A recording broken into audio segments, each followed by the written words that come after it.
Come one, come all to Lay Crap's Holiday Craptacular. Welcome to our winter blunderland, ladies and germs. I mean, ho ho ho. No, seriously, happy holidays. It's the most craptacular time of the year. With movies so crappy, they'll make you go happy and cheer. It's the most craptacular time of the year. Oh, Jesus Christ, I need a drink. Shalom, everyone. Welcome to another episode of Lay Crap. I'm your favorite Jew priest. And I'm your favorite non-Jew. Oh, God, we're in so much trouble for this.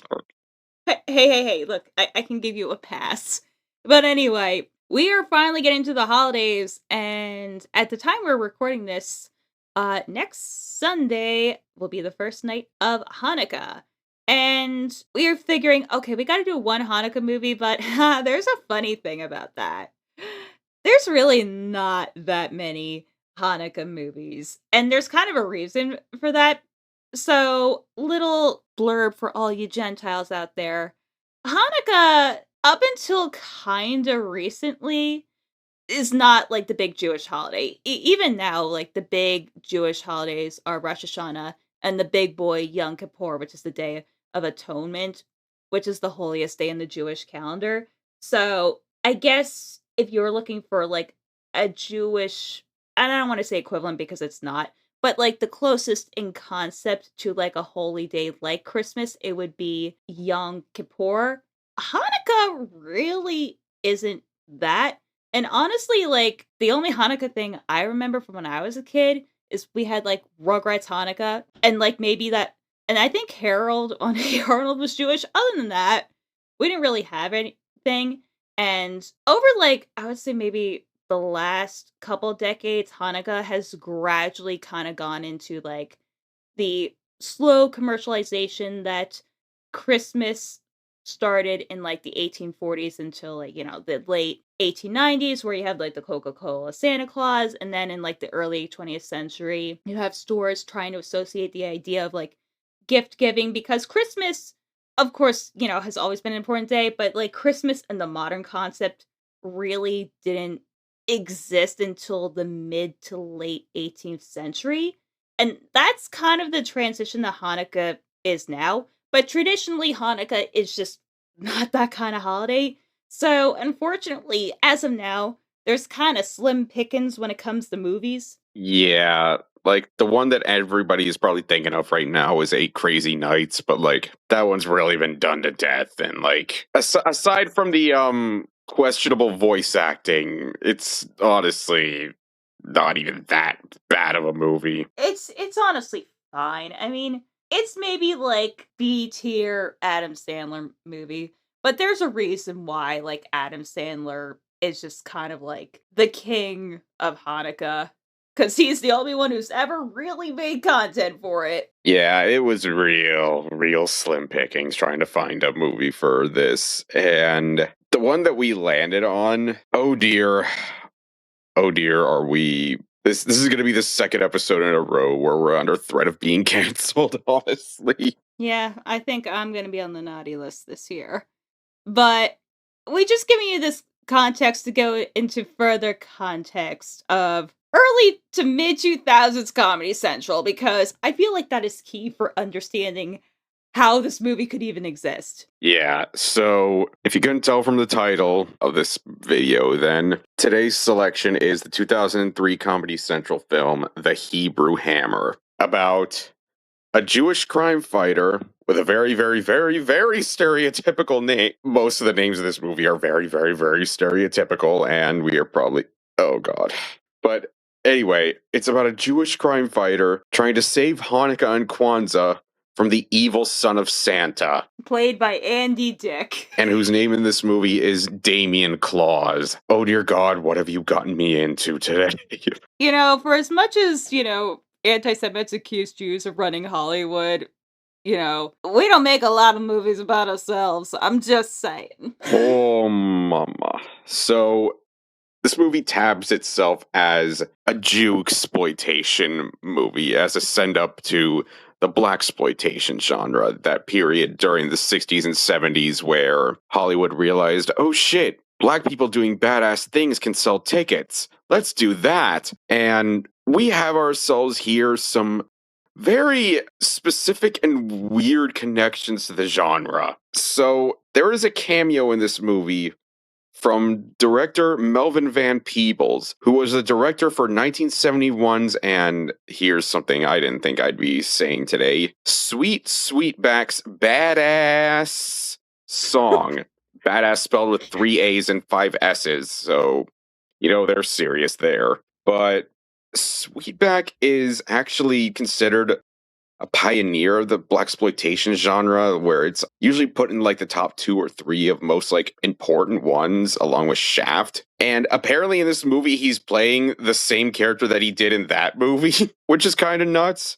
And also his son Mario, who's also a director, is also in the movie. And Brie, you read off his character's name before this, and Yeah.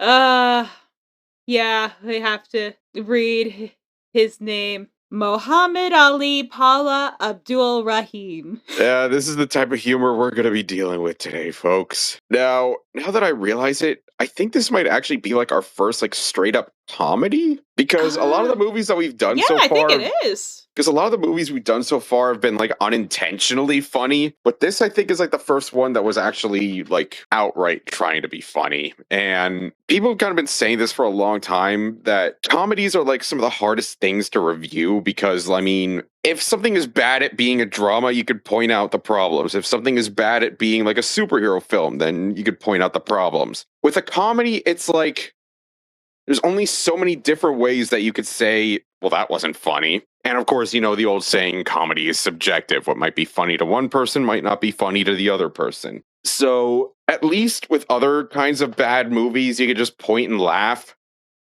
But if a movie is a bad comedy, it's a bad because it's not making you laugh. And that's probably going to be the difficulty of like a bad comedy. It's just like staring at the screen like, okay. Yeah, but it's just interesting because I feel like this is the era of Comedy Central you and I both grew up with. Like, this is like peak. This is around the start. I think the Muhammad controversies on South Park started before they kind of came to a crescendo in 2010. But then you had like shit like Reno 911 drawn together. Of course, The Daily Show and The Colbert Report, Crank Yankers. Really the golden age of Comedy Central. Yeah, this was back when Comedy Central was like must-watch TV, with all like the like edgiest edge boy early 2000s humor you can think of, and instead of nowadays where it's just a bunch of reruns of The Office. It's ugh. And this is the thing that might actually get me canceled. And to quote Family Guy, The Office. I do not care for it. I mean, let's be real, that's not even the hottest take you've ever had on this show. Oh yeah. Give me a few minutes. I could come up with something that's really spicy. Ay. So, this movie was the brainchild of one Jonathan Kesselman, who came up with the concept of it while he was in college. There was a short film version that was screened at the 2000 Austin Film Festival, and then Content Film financed a feature film version the following year. Aside from a limited theatrical release, this movie was only really shown exclusively on Comedy Central for 5 years. Now, as one might expect with a film that really seems to indulge in stereotypes, it stirred up a bit of controversy back in the day. In particular with the Anti-Defamation League, who, fun fact, actually have their own appearance in the movie, and who actually sued the producers. Unsuccessfully, but yeah. And apparently a lot of Christian groups also took issue with the film for portraying Christians as largely anti-Semitic and bigoted. Yeah. I wonder where they got that idea from. But yeah, the whole like controversy. Like, I don't try to be an edgelord, but just seeing Hanukkah and Anti-Defamation League definitely perked up my little feelers. Yeah, so another little tidbit that kind of got them in a little bit of hot water is that A lot of the scenes were filmed in Borough Park, I think I pronounced that right, in Brooklyn, which is the home to a very large community of Hasidic Jews, who only 5 years prior in 1998 had protested another film in the area called A Price Above Rubies. But apparently, no protest of that kind took place, and a bunch of the locals actually appear in the movie as extras. Now, here's a little fun fact for you that seems to crop up with a lot of movies we've done. They announced a sequel back in 2017, The Hebrew Hammer versus Hitler, which would have seen our titular hero going back in time to fight the Nazis in order to stop the increase in bigotry and racism brought on by a certain 2016 election that we are not bringing up. Ever! Now, do mind that I said that this was announced back in 2017. We are closing in on the end of 2025 here, and there has been no sign of said movie. And with Paramount's new owners, I doubt that's gonna happen. Yeah. I do not think so either. And also, this is just a casual, hey, fuck you, David Ellison. Just fuck you. You've made several of my friends unemployed. Fuck you. And I'm just gonna say it right now. I swear to fuck if you bastards ruin Lion Country Safari. I can't believe they bought it. Fuck. For those of you who are unaware, Lion Country Safari is a very, very popular drive-through safari and zoo in South Florida, which the Ellisons just bought for $30 million. What wonderful times we live in. But in any case, I think it's time we get to tonight's main event. Anyway, let's muzzle top this bitch. Gio and I are gonna watch the movie. We'll see how that goes, and then when we come back, we'll give you our thoughts. Bar mitzvah. All right, I got one in there. Yay! When there's danger on the streets and evil is everywhere, the only solution is circumcised. Who's the certified circumcised dick that's a sex machine to all the chicks? Shabbat shalom, mama. Adam Goldberg is the Hebrew Hammer.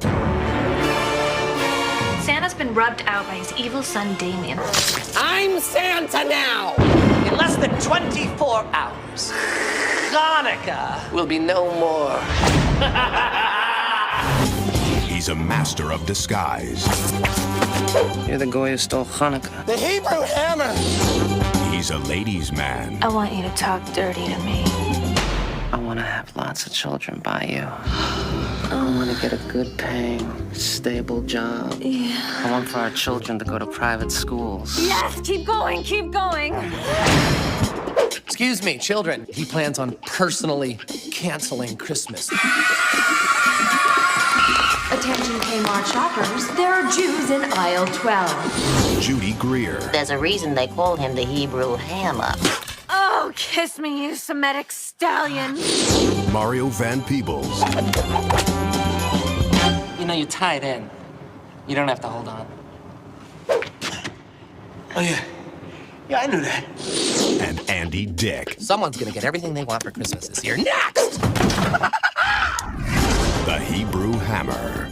We're bad, bold, big-nosed biblical brothers. Hello. This is your friendly reminder to fuck you, Andy Dick! Shabbat shalom, Oy vey. motherfuckers. Shit. Oh my god. You know what? This is probably the first episode that's probably going to be so quick for me to edit because you just stood there the entire time stunned. Like, you couldn't believe what you were seeing on the screen. I may have spoken all of 10 words for the entire duration of this motion picture because I just spent the entire time mouth agape wondering how this came into being. And, like, here's the weird thing. Like, I thought it was, if you're looking at, like, the DVD cover, you would think that this is, like, some, like, Reno 911 kind of, like, budget thing. But it's actually, like, legitimately, like, well shot and, like, well colored. It's, like, really weird. Like, this is a movie that, you could see that it being in theaters. it's strange. Yeah, strange is about the word I'd use. I have no idea what to say about this. It is approximately 90 minutes of nothing but endless stereotypes. Just one after the other after the other. Any stereotype of the Jewish people that you can think of is in this movie. And they just fire them at you, one after the other, after the other, after the other, after the other. Circumcision's this, Shabbat Shalom that. Just constant. I feel like they just had a long list of stereotypes that they could have used and just read them off and then just made that the movie. That's what it felt like. Like, this is a whole thing, especially when they get to the parts of, like, the wasps and, like, you know, being the one Jew in school. You could clearly tell that this was written by a bunch of fucking Jews. Like, this is, like, this felt like a goddamn time capsule. And also, I mentioned the story in the movie. So, it came out in 2003, but the movie itself is dated to 2002. This legitimately might be one of the first films made in New York post 9/11. Which is kind of insane to think about, because now we're almost, like, 25 years out from that. Which, woof. But, oh my god. But, like, for all the, like, you know, Jewish stereotypes and, like, anti-Semitic stuff, which, by the way, there's a couple of hard Ks and hard N-words in there. Like, this is not a kosher movie, so to speak.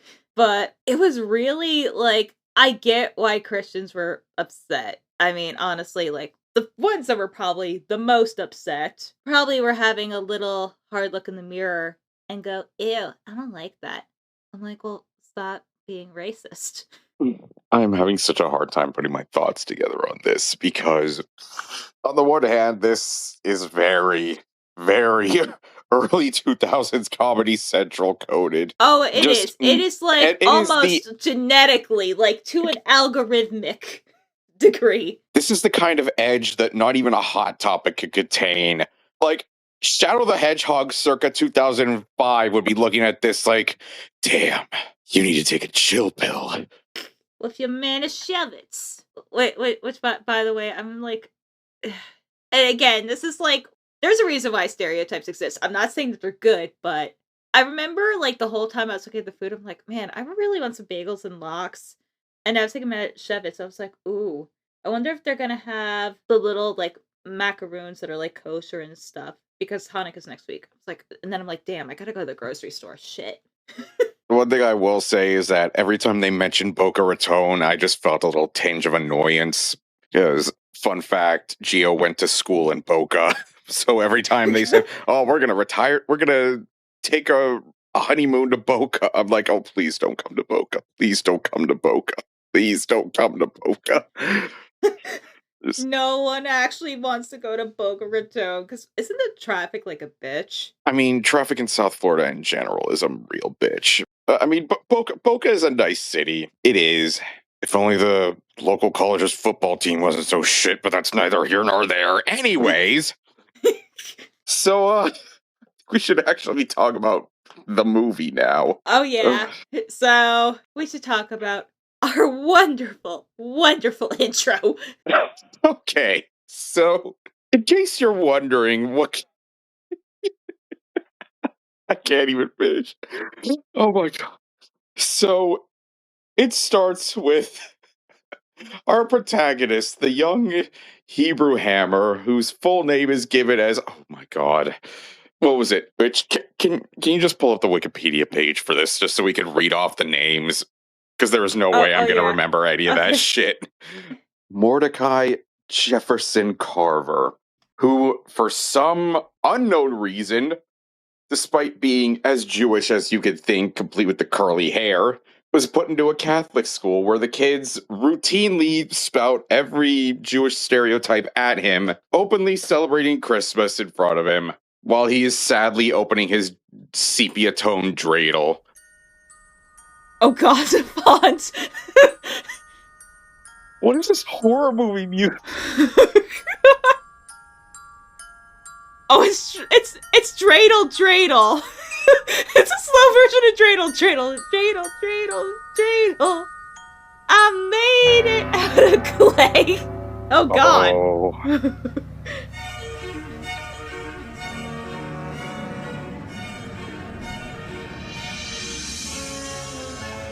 Oh, I didn't realize that they were actually gonna go synonymic with this. Oh my God, Sandy, go back!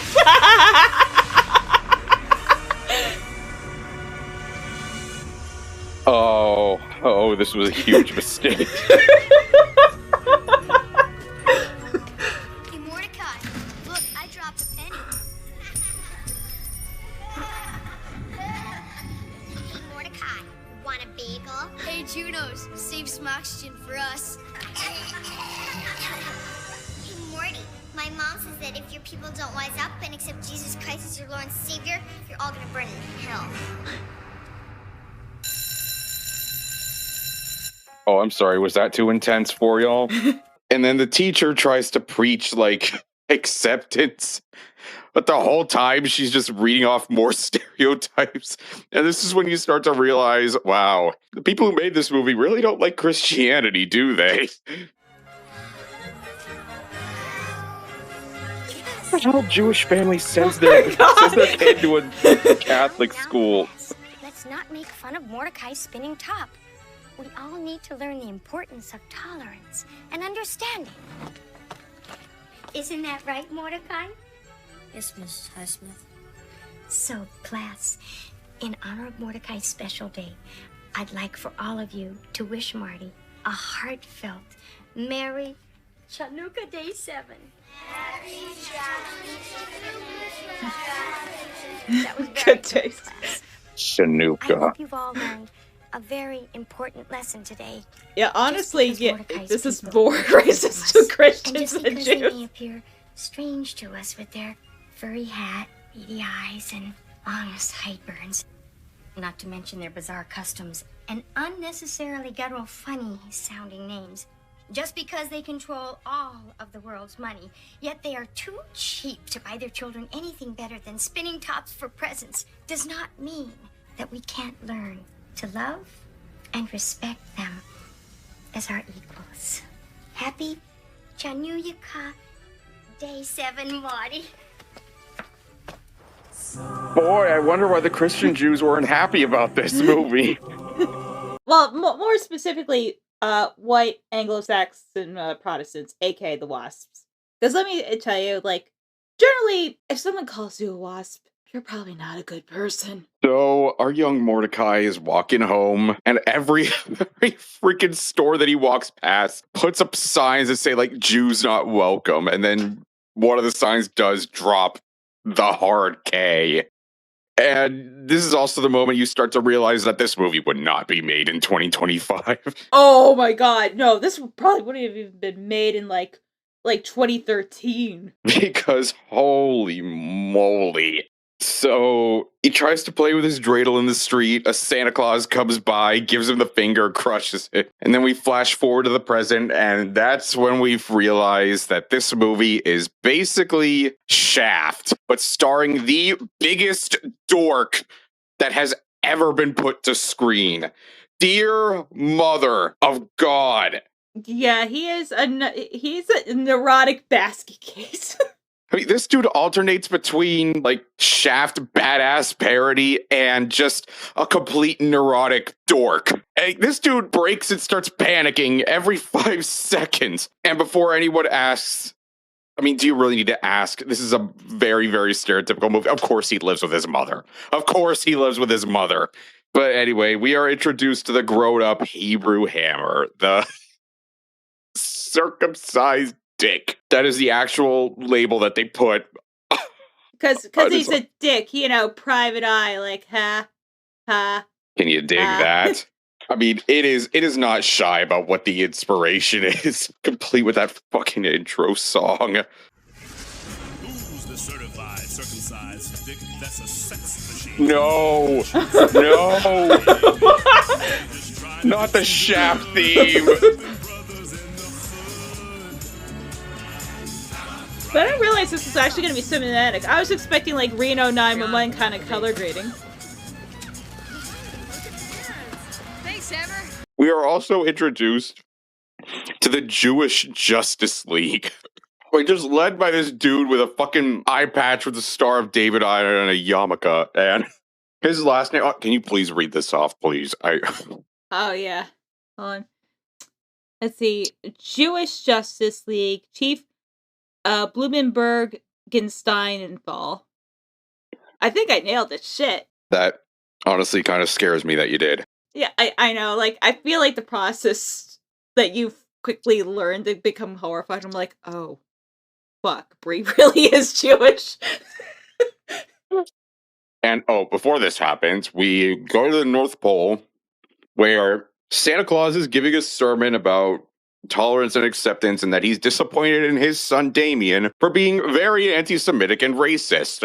And his son, who is played by Andy Dick, then proceeds to, I guess, utter the secret word to unlock the reindeer's programming, where they fucking sprout blades and, like, murder Santa. Yeah, they full, like, Order 66 his ass. And I will say this much, that this one little moment I thought was cute. It was like, as Santa was dying, he grabbed one of the reindeer and he was like, "Et tu, Blitzen." Disappointed that I failed to teach you the true meaning of Christmas.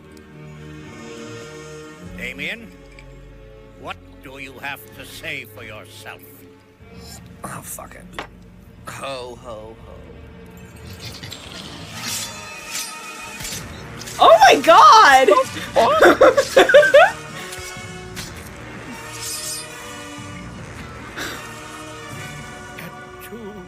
Listen. Okay, that was cute. I don't know. I just thought that was funny. It was so stupid, but it was so good. So, yes, Damien Claus takes over the operation with his evil sidekick, Tiny Tim. Which, by the way... I was like, yeah, let's talk about Santa and Tiny Tim a little bit. Because, not satisfied with stereotyping the Jews, the Christians, and also, as we'll see later, black people, Santa and Tiny Tim in this movie are very, very gay-coded. Like, to an uncomfortable degree at points. And when you realize, oh, early 2000s gay portrayal, huh? Woof! Yeah. But you know what? The one thing I do appreciate is that this movie made Andy Dick the villain. Because Andy Dick should always be the villain. Oh, for sure. Or at least this movie's not shy about it. No. So, the Jewish Justice League is concerned because this new Santa wants to destroy Hanukkah. So they're trying to debate, like, how they're going to deal with this. And, like, Commander Doofenshmirtz, or whatever the fuck his name was. Like, can you give me 1 sec? Yeah, it's fine. Alright, I'm back. Sorry about that. Alright, all good? We're good. Have you ever had, like, the little waffle, just the fun part, waffle cones? I'd actually never had them before, but they're pretty good. Just like a little waffle cone with, like, some milk chocolate in it. It's pretty good. I know we sell, like, a ton of them out of the warehouse, but, like, I never actually tried them before. I think I've had it, but one of the things I like is the Stroof waffles. Because I usually have that with, like, tea or whatever. It's like a German thing. Oh my god, you know what I'm, like, really hankering for? Have you ever had, like, the little marzipan fruits? It's like a German thing. I don't think I have. They're good. I mean, marzipan is an acquired taste. I like it because it's kind of, like, creamy. You know, it's kind of, like, weirdly, like, coconutty. Like, if you ever had, like, those... You know, like, those weird, like, cheap chocolates that are, like, kind of good? You know, with, like, the coconut in them, like, the frosting. Yeah. But, yeah, because there's this German shop, like, not too far away. They have, like, my imported stuff. I'm still trying to get there for the holidays, because it's, like, all lit up. Yeah. There was one chocolate place, like, close to my house that always did really, really nice stuff for the holidays. We used to go every year, but closed down a little while ago. That sucks, but, yeah. But I learned about them, because I vaguely knew they were a thing, but I think they've gotten more popular because of ASMR. Huh. Because they have, like, a very distinct, like, crunching sound that it's, like, very, like, palatable. And it's, like, not in, like, the weird way. And it's, like, all sugar. But anyway, where the fuck were we? I don't know, we were talking about Andy Dick and Tiny Tim. Yeah. in Kmart. Find Kmart on early I know, like, and we have payphones. Like, this is like a time capsule. Like that. I think that was the other thing that kind of like floored me too. It was like, oh yeah, this is definitely 2003. Oh yeah. God, are there even Kmarts around anymore? I know there was one like in Boca. I think they all shut down. Like the last remaining one that I knew about was near my grandmother's place on Long Island, and of course, I think that finally kicked the bucket like a couple years ago. Yeah, there was one like down in like God, I want to say it was Boca that it was down in. I want to say like still open around like 2019 because like when I was still doing the inventory job, we did the inventory there one time, so it would have been anywhere from like I would say like 2018 to 2022. Okay. So apparently there's still 3 left, and it's one in the U.S. Virgin Islands, Guam, and then Kendall Lakes, Florida. Yeah, that tracks. But yeah, we should probably get back to the movie or try to make sense of whatever the hell that was. Yeah. Yeah, I think my Kmart, it's they tore it down because it was abandoned for a few years and it was a goddamn eyesore, and now it's like a car dealership. Yeah, like Kmart or Sears are pretty much gone. Like, yeah, I'm surprised they didn't have a Sears in there too. Oh god. Yeah, there was like a big like Sears outlet like really close to my house and it shut down a few years ago and it's still empty. Yeah, like I think my Sears once a year becomes a Spirit Halloween. Yeah, that tracks. Yeah, God, the malls are like so fucked. Anyway, focus. Yeah. And I can you tell that I would rather talk about anything than Andy Dick. Well, I mean, that is the proper response. Anyway, back on track. Okay, so yeah. Shit, might keep the rambles in there because it's like such a Jewish conversation we just had. Oh Lord. But anyway, so yeah, weirdly gay coded Andy Dick and Tiny Tim, which the guy who was playing Tiny Tim, like he look-key was kind of great. Like he was really like leaning into it. Oh, he was going full. I mean, I don't know how much ham could be in a movie like this, but like, but anyway, he was locking it up in that bitch. But oh my god, the guy who was playing Tiny Tim was just leaning 110% into it. Also, he had a tattoo that said "Thug Life" on it. I was about to bring that up. God, like, that is like such an early 2000s meme.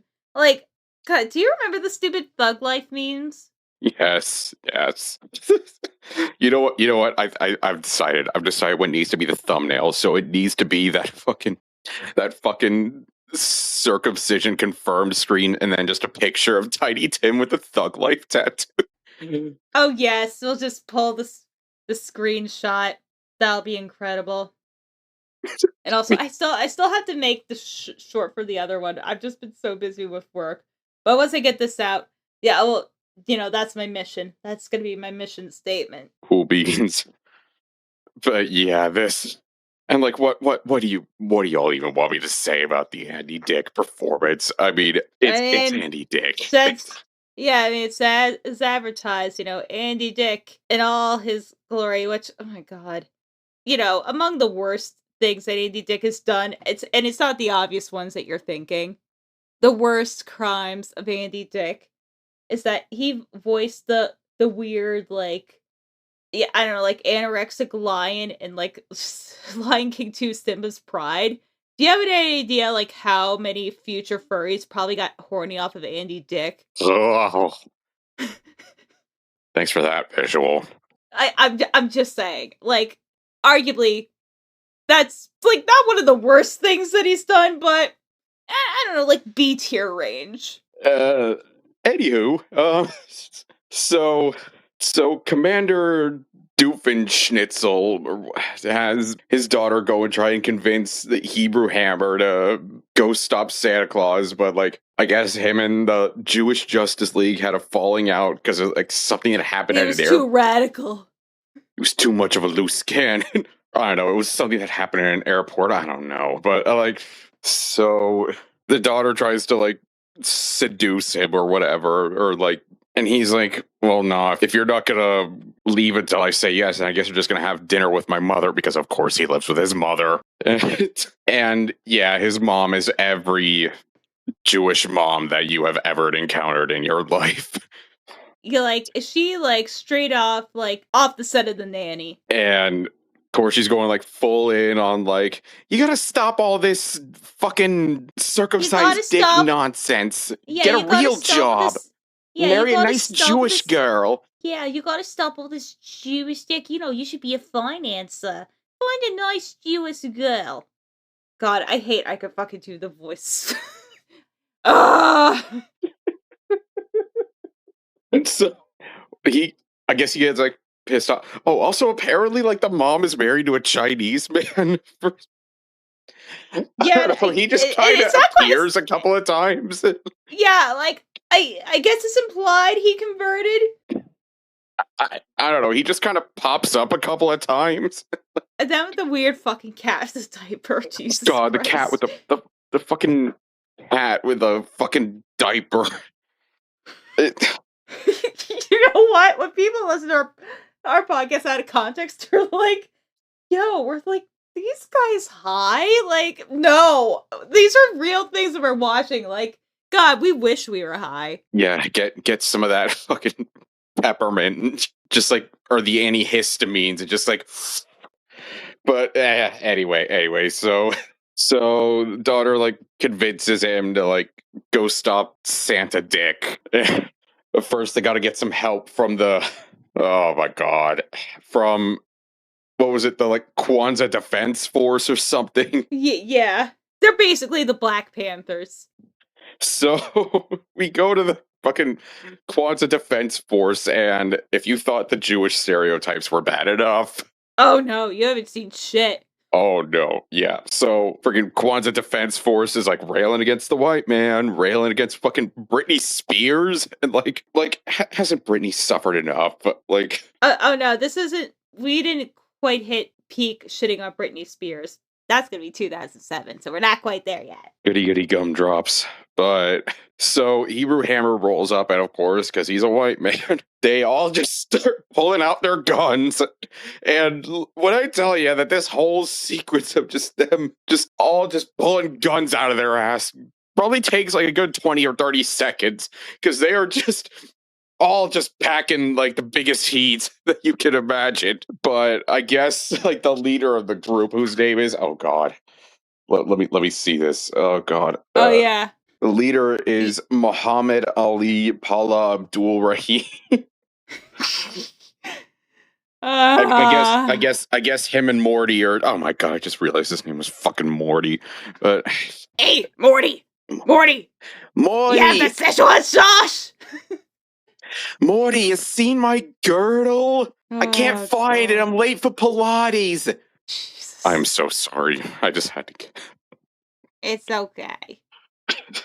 So I guess Mr. Paula Abdul is old buddies with old Morty, and they call each other the hard N and the hard K. They got a pass. But they're cool with each other, so they get a pass, much to the surprise of the group's white accountant, who's actually labeled white accountant. The Hebrew Hammer, Jew boy, my main man. Muhammad Ali, Paula Abdul Rahim, my main. You just called him and you just called him a. Well, it's okay when we calls each other that. That's how we do it. Yeah. Which, low-key, that actually did make me laugh. So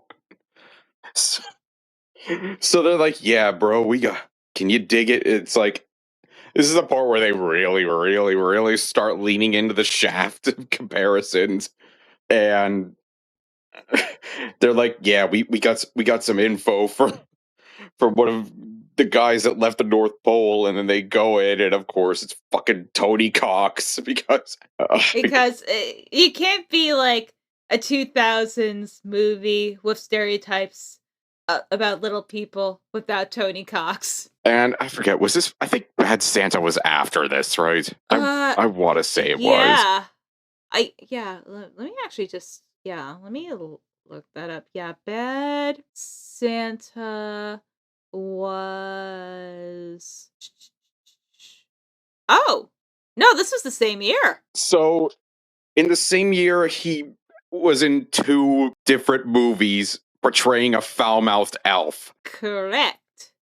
So he basically just played the same character. But basically, if you watch Bad Santa, he is playing the same exact character. So I guess... I mean, he got his bag. So, I guess he, like, defected from the North Pole because, like, Santa Dick is also racist. Shocker. So now he's just, like, spending his days tapping that ass. Celebrating Kwanzaa, I guess. He's like, no, I got some info on his plan, so he gives Hebrew Hammer a card. But oh no, old Tony is a double agent.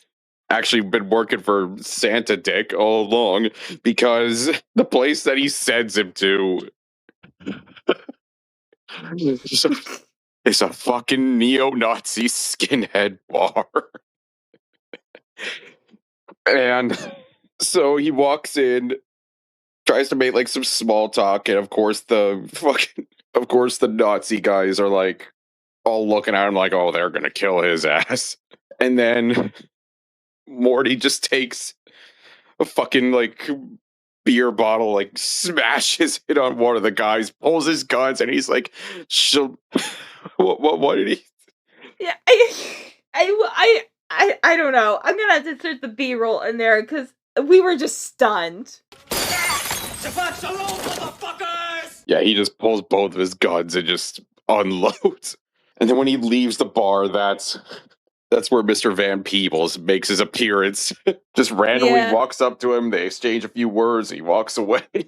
And he's at his character's sweetback, so he's like, keep doing you, Hebrew Hammer. And then goes off into the night. Yep. That happened. So Santa Dick is getting like the info. He's convinced that Hebrew Hammer is dead now. He still won't let Tony Cox back into the North Pole because, you know, he's still a dick. And he's made like Santa's workshop into a sweatshop, and then oh my god, this is so horrible. It's so horrible.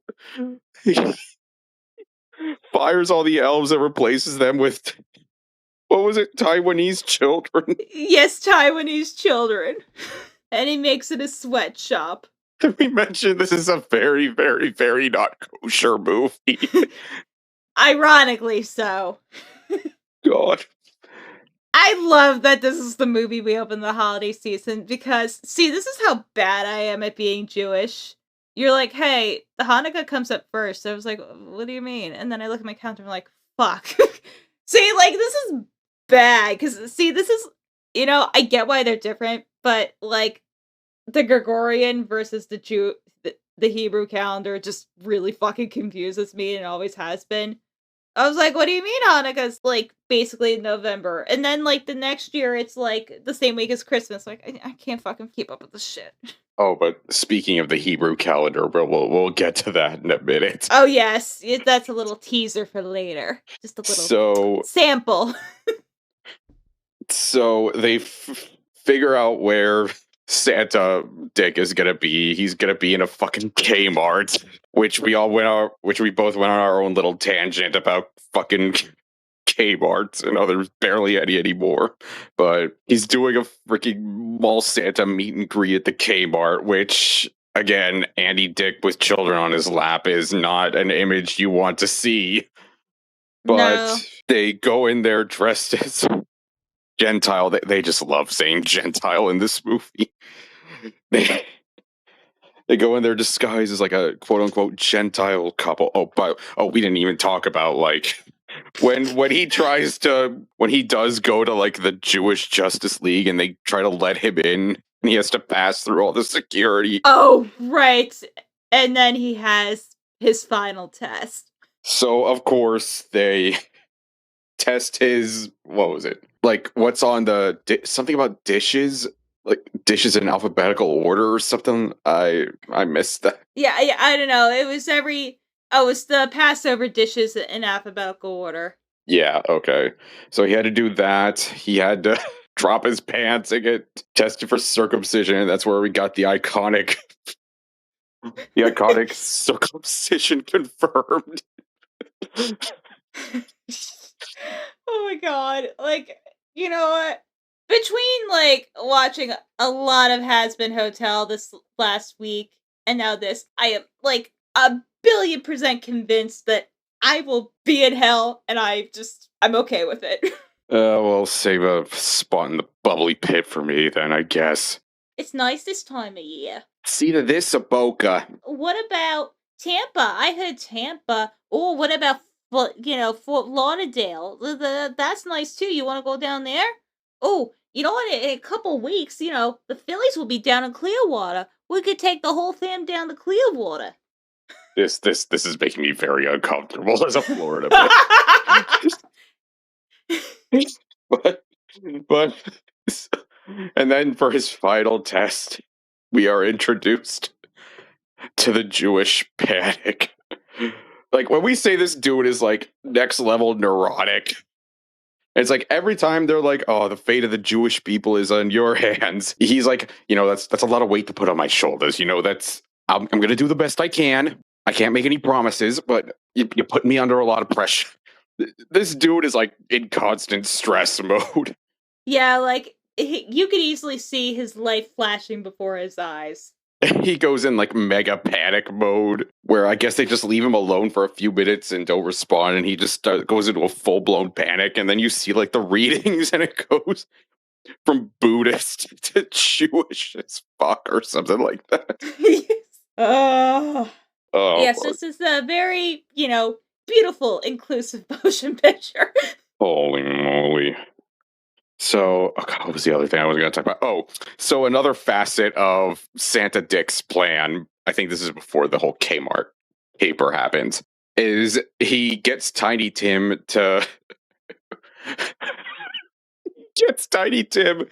go on the streets and start distributing bootleg Taiwanese VHS tapes of It's a Wonderful Life to all the Jewish kids to convert them to Christianity. Oh my god, yes. And it's so clear that they're parodying when the US government may or may not have allegedly flooded the streets with crack. Oh my. And so you get this sequence of like all these kids like bringing in like Christmas trees and all this shit. So the hammer comes back. He sees this one kid and he gives him like another VHS tape of like, oh god, what was it gives him like Fiddler on the Roof, Yentl, and I forget what the other one is. Yeah, basically that's his like counter plan. And he gets like he's gonna detox all the kids. He's gonna detox all the kids with positive Jewish role models. And he even gets like fucking Turtle Nick Fury to I am not gonna pronounce his name ever.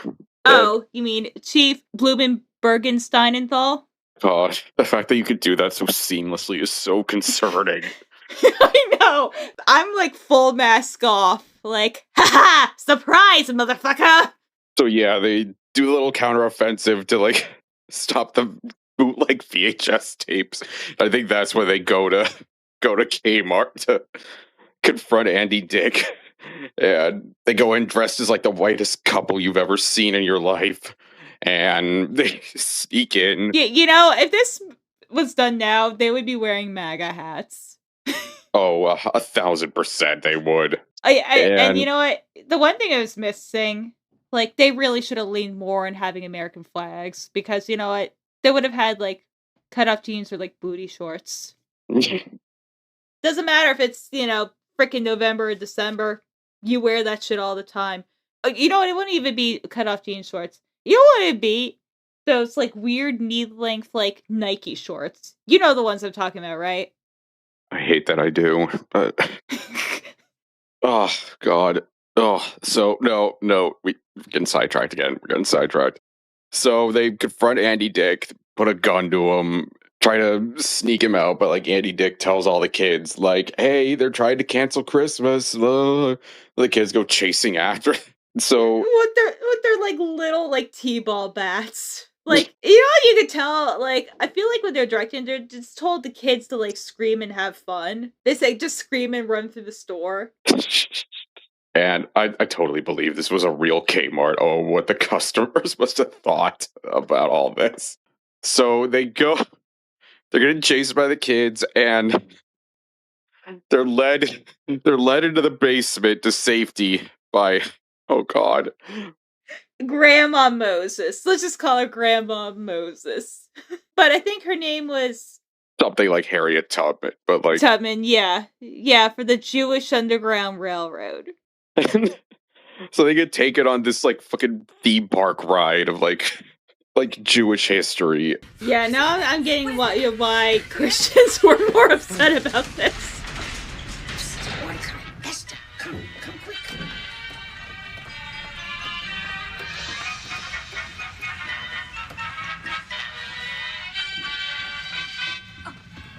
You saved our lives. Thank you. Who are you? How do we repay you? My name is Harriet Tubman.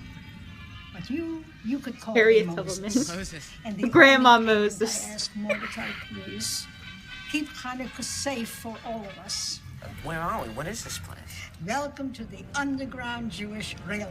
Shalom, and thank you for riding the Underground Jewish Railroad. Remember to keep your arms and legs inside the car at all times. Flash photography is strictly prohibited. 405,734 years ago, our people came. I'm sorry I'm not talking more. It's okay, you're Keep our brothers and sisters down.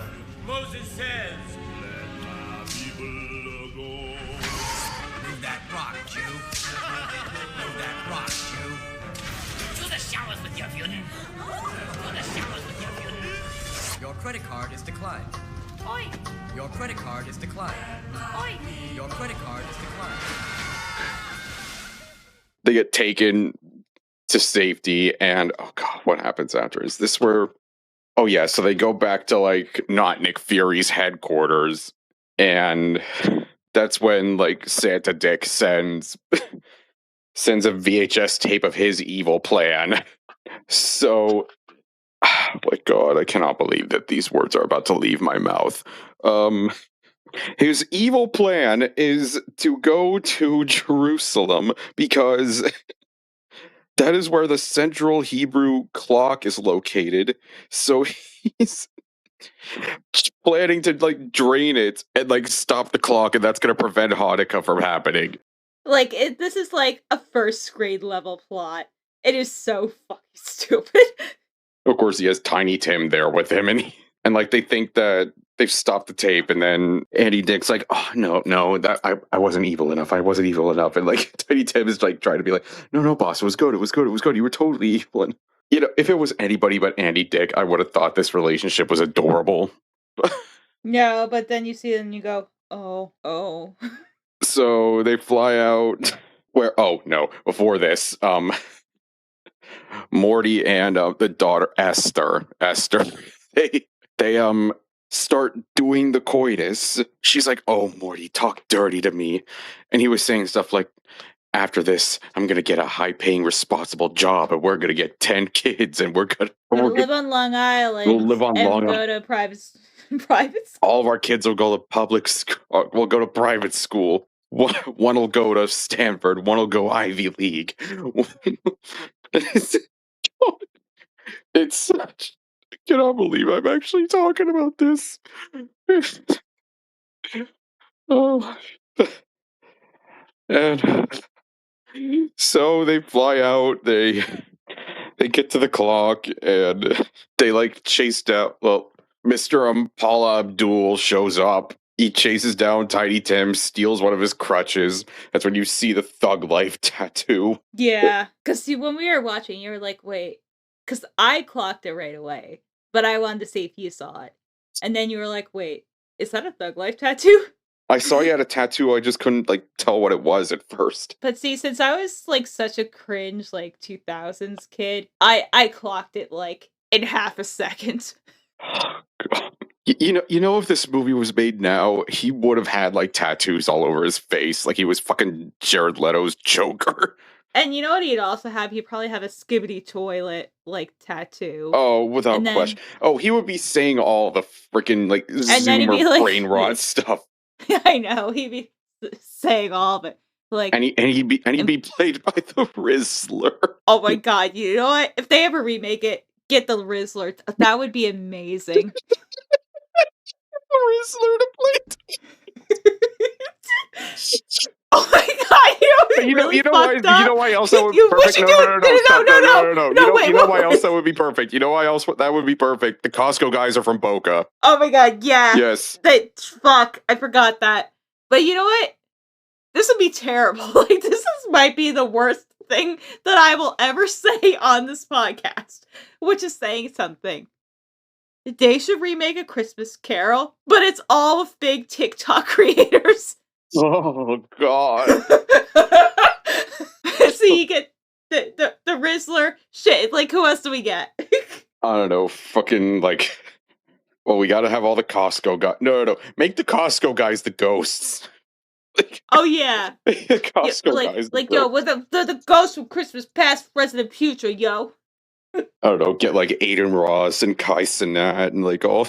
Oh, God, yes. God, this would be, you know what, new thumbnail idea. We're still gonna have the circumcision confirmed thing, but now we have to get, like, Tiny Tim from, like, I think, like, the animated Christmas Carol movie, and just give him all the Joker tattoos on his face.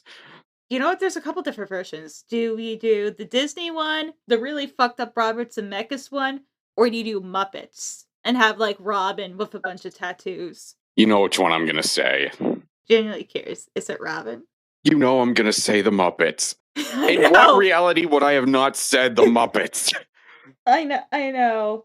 Which, by the way, this is like another rant, but did you hear about, like, the weird, like, magic show ripoff that they tried to game the Muppets in, and they were only in there for a few minutes? And then a bunch of people got mad and it shut down after 4 days. No, I did not hear about that. This is, like, my complaint. How is it fucking Jeff Keighley has fucking figured out how to use the Muppets in the 21st century? Fucking how? Oh, God. Like, that's the one thing I'm like, I will watch the Game Awards because I know Jeff is gonna bring the fucking Muppets and Kojima. Like, that makes it worth watching. Just have Kojima make a new Muppets thing. Just have. Oh my god! That would be the single greatest gift to mankind. Forget Metal Gear, forget, like, Death Stranding or whatever. No, Kojima's greatest gift to mankind would be a Muppets revival. I want to see a Kojima Muppets revival. Oh my god! Please Disney, make it happen, please. Oh my I will god! give you my 5 shares of your company that I own, and I will be like. Yeah, I will go to Disney World, like, every year. Like, I will suck that Mickey Mouse dick. Please make it happen. Oh my god, that would be the most incredible fucking thing. Okay, but we're getting sidetracked again. We're getting sidetracked again. Hey, it's thematically relevant, because how many times is this movie sidetracked? It's part of the culture. Oh god.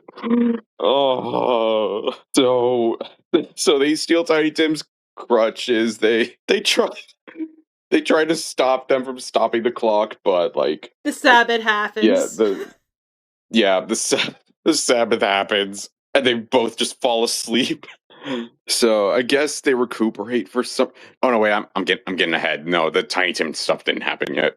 So they both go. Yeah, I'm getting everything mixed up. So he steals away the girl, and, like, him and Paula Abdul go up to the North Pole to save her, and Jesus, and fuck, yeah, this is where, like, Mr. Paula Abdul, like, takes away Tiny Tim's, like, crutch. Which, by the way, this movie is also extremely ableist. Yeah, I mean, to be fair, a lot of shit was up until a couple years ago, which is why this is where Brie talks about Wicked again. The movie changed like Nessa's story a little bit because Nessa, for those who don't know, is confined to a wheelchair. And in the Broadway musical, which is still like the same thing, but at least now it's a little bit more palatable since I still think she's on there, Jenna Bainbridge, who is actually in a wheelchair. She can stand for like a little bit out of the chair, is playing Nessa on Broadway. But historically, usually like a lot of roles, it's been played by an able-bodied actor. And like Nessa's whole thing is like she wishes to walk, so they have like the silver slippers because that's what they are in the book. Book of the book and then Wizard of Oz, because the ruby red slippers was only a thing from MGM because they wanted to show off Technicolor, so that's the only reason why they're red, and that's legally owned by Warner Brothers, which is kind of going through it right now. But anyway, she uses her magic to like force her to like walk, and yeah, that's kind of not great. So in like the movie, they switch it to she's able to levitate with the shoes, so it doesn't diminish, like she still has her disability. But anyway, again, sidetracking. Yeah, so Morty, like, corners Santa Dick, puts a gun to his head. He's like, all right, where's Esther? And Santa Dick's like, they're over there in that closet. So, of course, it's on the closet that's labeled, like, Hebrew Hammer's girlfriend is in here. So they save her. They get rid of Santa Dick. The Mr. Paul Abdul is like, all right, we're going to go quantify your ass. And then, like, Morty just drops on one knee and proposes to Esther, like, right there. And, of course, like, the ring doesn't fit because he's like, oh, yeah, it's my mother's. But yeah, like, everything that you're thinking, like, is going to be there, it is definitely here in this movie. So they go to, I don't know if they go to like a year later or not, but like they're celebrating. Yeah, It's like the next, Christmas, Hanukkah, and I think whatever year, I'm not sure if it is true, but anyway, Hanukkah and Christmas happen to fall on the same, time period. yeah. So and like they're all having dinner at like Morty's mom's house, and she's all being like, Hanukkah's not even the main holiday, if you would say like Rosh Hashanah or something like that, which I pointed out, if he kept I can't believe I'm explaining this. If he kept the Jewish clock moving, wouldn't that have also technically saved Rosh Hashanah? Like, Yeah, I mean, technically, but I don't think this movie's that concerned with, foolproof world building. so yeah, they get into a bit of a bickering argument, and then they're like, well, since Santa Dick didn't have an heir, now we've made Santa Claus a democratically elected process. I think we picked the right guy. And of course, they show the new Santa is Tony Cox. And that's the end of the movie. Oh, and he also has his strippers with him. That's the important thing. Oh yeah, his strippers are still with him. The end.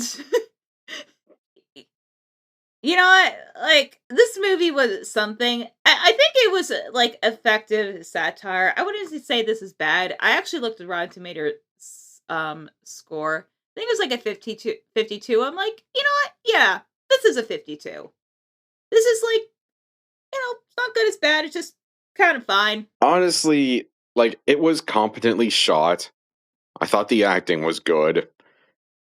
I thought it worked as a satire. But boy, has it aged poorly. Oh, yeah.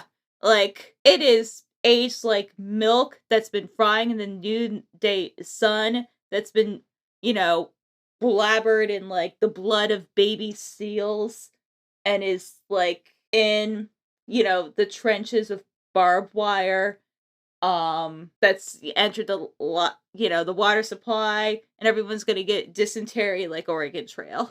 Also, I would just like to mention this. This is now the second movie in a row that has dealt with like really, really sketchy portrayals of like little people. This was not planned or intentional. No, I didn't even know that part. I just saw the really cringy, like, Comedy Central DVD cover, like, God, I think I found this movie, like, 2 months ago, and I've literally had it, like, pinned to my Chrome tab to try to keep track of everything. Because for those of you guys that don't know, believe it or not, we actually plan our episodes out in advance. I know, it's shocking. Oh yeah, like I had Axum picked out as our Halloween episode like months and months in advance. Most of these we don't pick like just out of nowhere. No, we do have a little bit of prep time, so it's not too rambly. Ha.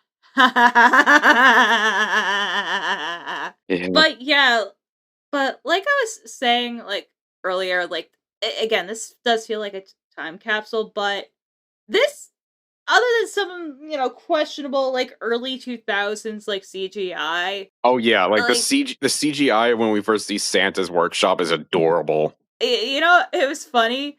I was actually watching Great Christmas Light Fight on demand as I was working on like Has Been Hotel content because according to my cousin, and I hate this was true because he didn't mean it as a burn, like he meant it in full honesty.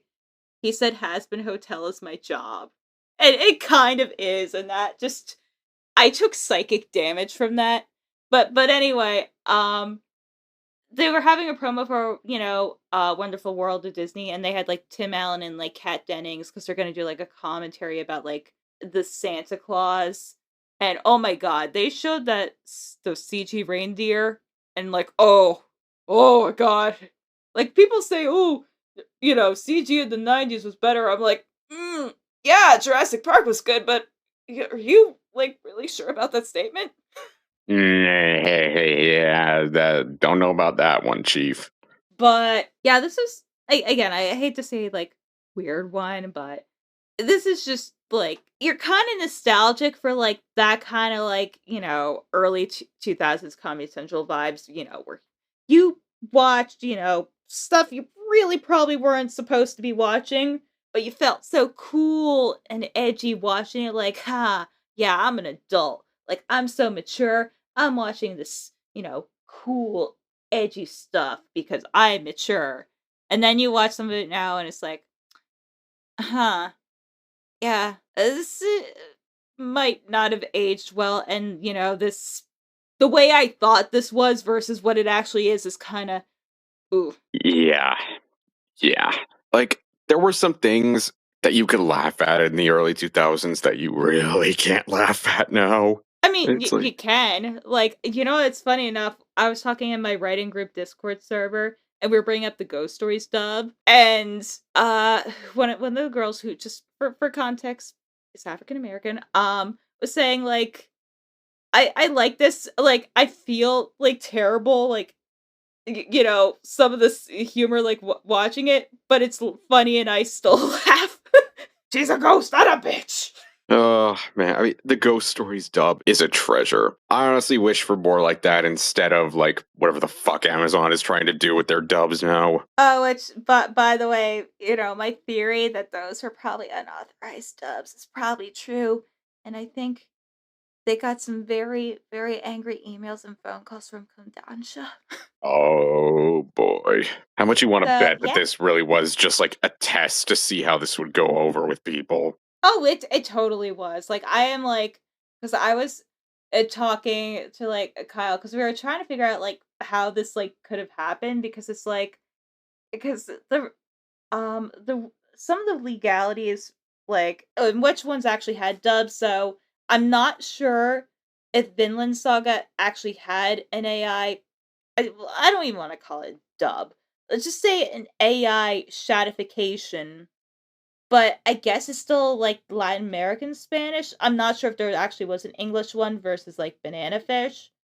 But either way, like in the case of Vinland Saga, it's like weirdly licensed. So Netflix has like the streaming rights to it, but Sentai and later Crunchyroll has like both streaming and home video releases. So technically there's already 2 official dubs of Vinland Saga for both seasons. Like the whole situation's weird that like how a potential English dub or anything else, if that could have happened, is kind of like, and then you realize, I'm like, oh, the reason it is because it wasn't supposed to be, because they never actually had the right to make a dub. Because from what I understand, like Amazon just had the right to stream the original sub version as it was airing in like Japan, and then of course like after the fact for VOD. I don't think they ever had the right to make a dub, AI or otherwise. Yeah, because the thing that gets me is that anime aired like 8 years ago. They were in no rush to get this out. So, like, I mean, look, every like queer anime voice actor in the greater half of LA would have fucking done it for free, which is the insane thing. It's like there was no reason at all to do that. But I honestly think that they did it to test like what they could get away with, because if they had pulled that with something, oh yeah, no, that was for the shareholders. If they had pulled that on something like fucking My Hero Academia or Demon Slayer, then they would have been in some real hot shit. Oh yeah, no, they would have been astroturfed to another dimension. Yeah. But anyway, see, look at all this, deep thought-provoking thoughts from the Hebrew Hammer. What a great motion picture, right, Gio? I'll give it 2 shaloms out of 3. I give it, I think it's worth a matinee, give a couple shekels, I don't know. But man, this has been such an awakening experience, like, because you knew I was Jewish, but, like, I keep saying this, but you're like, oh, she's from the tribe. Every movie viewing experience with you is an enlightening experience. I know, and this is why we do this show. Because by doing this, we just learn a little bit more about ourselves. And we have deeper experiences as human beings. I mean, that's the real meaning of life. So yeah, I'm just gonna go to, the supernatural, like super hell. Like that's where I'm going. I'm going to super hell. So again, true enlightenment. And if you want to experience true enlightenment, Gio, where can everyone find you? Super hell with you. But in the meantime, you could go to evking13.bsky.social if you want to hear my thoughts on whatever floats in my mind on a given day. And for me, you can find me at crazylemur.bsky.social. I'm also on Instagram at lemurs_rule1, and then by the time this gets out, I kind of alluded to it. One of the guys I work for, Sarcastic Chorus, great content creator. I'm helping him edit a review about Has Been Hotel Season 2. You could check that out on his YouTube channel. And then if you want to hear like my super personal thoughts, I'm also a member of Renegade Pop Culture's animation podcast. That's our latest episode. You can listen to me like ramble about how fans suck and like really getting like pressed over a slightly cringy musical about demons and like a Hot Topic version of hell. Like seriously, like what the fuck, guys? It's fine, it's whatever. But anyway, if you want to hear my other ramblings, check out those things. And you know what, Gio, I will let you have a little treat. You want to preview what our next movie is going to be, just to give everyone a little bit of titillation? Okay. So, from the beginning, I have tried to avoid things that riff tracks or like Mystery Science Theater have already touched, because it's like, we're not topping that.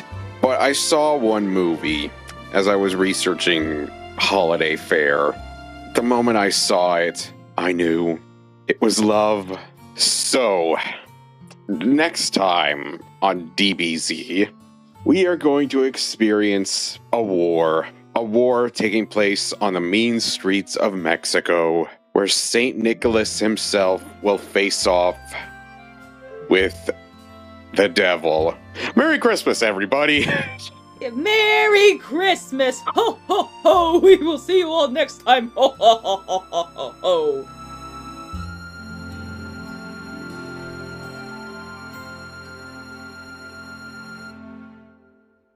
What do you want me to say? Like... Well, you know what? I think we should say... How am I supposed to respond to all that?